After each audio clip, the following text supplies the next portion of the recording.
Hello guys, in this video I'll show you how you can fix black screen in Task Bar Hero.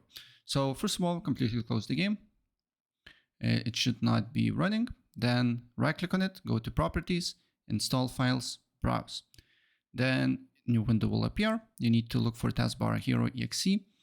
Press on these three dots, and then you need to look for a view, show, and then make sure file name extensions is here. Then right click on Task Bar Hero, show more options, properties, compatibility, make sure disable full screen optimizations is on.